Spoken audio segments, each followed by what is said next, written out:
Hello, today I'm going to do a what I have been reading video. This isn't everything I've been reading, this is just like a small selection. I'm going to go into in detail reviews. I'm just going to get straight into it. So first up, I read Charles Dickens' Great Expectations. This is a story of Pip, probably one of the most famous people in literature, characters. Miss Havisham is in it, so this is where she came from. This is a story of a young boy called Pip. He's going to grow up to be a blacksmith and is very working class, and that's it. That's his life for him. He then meets someone called Miss Havisham who hires him to come and play with her child, Stella. It's very odd.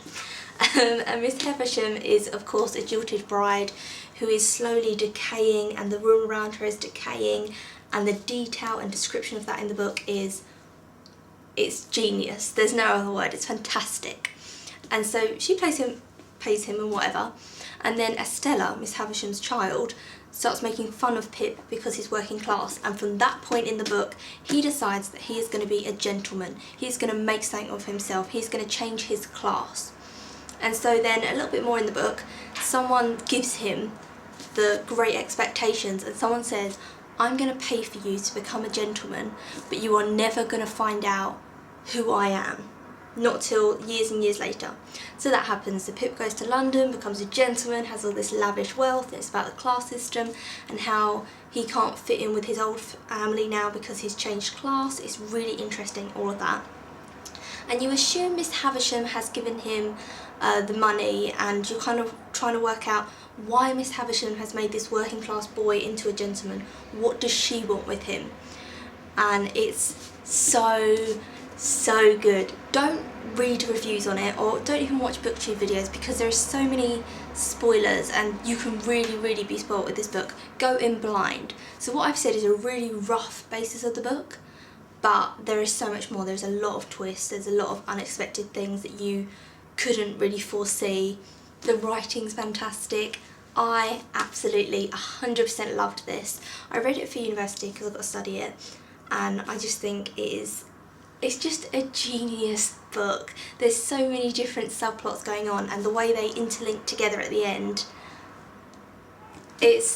read it. Read this book. So I absolutely loved that. So that's what I read. And then I read a child's book. Now I don't really get on with children's fiction, as you know. This is, it was a French book, it's been translated to English, it's seen as a really classic and everything, and critically acclaimed. It's by Antoine de Saint-Exupery, I don't know if that's right. It's called The Little Prince. Now, as you can see, these illustrations are throughout the book, and the author did those illustrations, and they're really nice. They're quite odd, but they are really nice.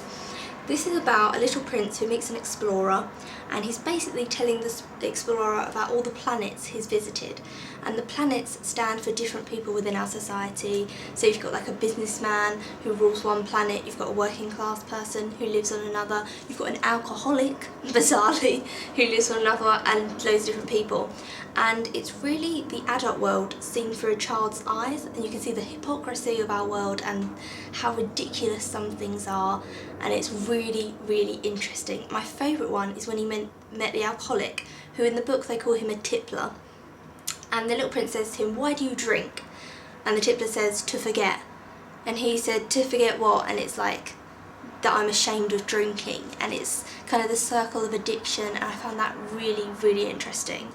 Yeah, this book is really good. The chapters are short, so you don't spend a lot of time with each of them, but it was good. I thought the beginning was a bit of a push because he hasn't visited, not telling you about the planets, he's talking to the explorer, and it seemed a bit stupid.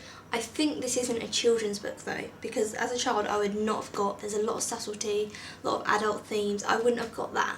I wouldn't have understood the tippler was addicted to alcohol. I wouldn't have understood why the working class person lights up the lamp. I wouldn't have got that. And so I say this is a book for adults, but it is really good. I can understand why it's critically acclaimed. Push through the first bit and it is like a 5-star read. Actually made me feel very emotional, and I really loved this. Now I love all these books, let me just say that first.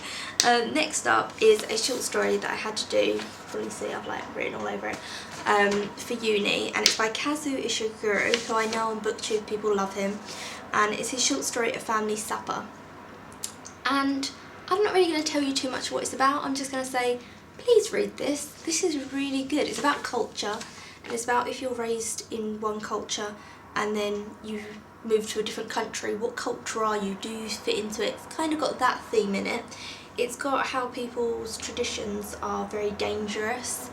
It's really good. I'll talk about it a little bit. I can't stop myself. It's about a boy who has been raised in Japan. He goes and lives in California, doesn't see his parents for years, and he comes back and his mum's died. She ate this poisonous fish, which is something that people have in Japan. They know it's poisonous, but if it's not done, you take the poison out, but if it's not done correctly you can die, but people still have it. You know, it's one of those weird traditions.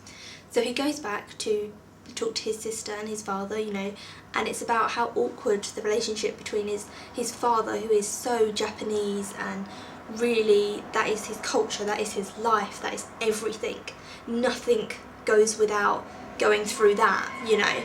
And then you've got this boy who was raised by this man. He was raised in Japan, but he's got very modern views because he's lived in California. And it's about that. A lot of people do say Kazuo Ishiguro doesn't actually have a social identity because he has moved so much. He's kind of like a person of the world, and there's not many people like that who have taken loads of different viewpoints into their own life. And so it's just interesting. It's just an interesting story. It's entertaining, a lot of subtlety within it, which I enjoyed. And the last thing I'm going to show you, because I don't want this to be too long, is actually a book that I got at the library, and it's about Gothic art, and it's called Gothic Art Now. It's been edited by Jasmine, Becket-Griffith, and when it's not Gothic art as in, you know, olden times, cathedrals, it's Gothic art as in Gothic, the subculture, you know, black eyeliner and all that. And if you want to see some of the stuff in here, I've tweeted some pictures on my Twitter, so I'll link that down below and you can go and see it. A lot of these are quite disturbing, so I can't really show you, otherwise this video will definitely be flagged. Here's some of like the lighter ones. So as you can see, all these people here are skeletons, and then in the coffin is an actual human with like flesh on her.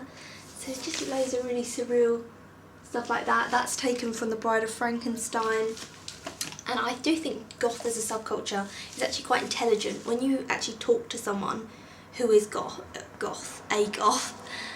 it's a lot more intelligent than what you think it would be, and they read a lot of Edgar Allan Poe, and they're into like Mary Shelley's Frankenstein, they're into Renaissance art, and you just think, whoa, like you're 15 and you're into all this stuff, yet other people I would say are into more like pop culture, doesn't really have that richness to it. So I do think it is quite cool, the goth subculture, and it's something that by the end of the year I want to have learnt more about. I'm not going to say I'm going to become a goth, because I don't think I won't, but I'm just saying it's an interesting group of people which is often overlooked. But this book is really good, but one thing that I really liked about it is next to each picture it will have the name of the artist, where you can find them, and what that art piece means.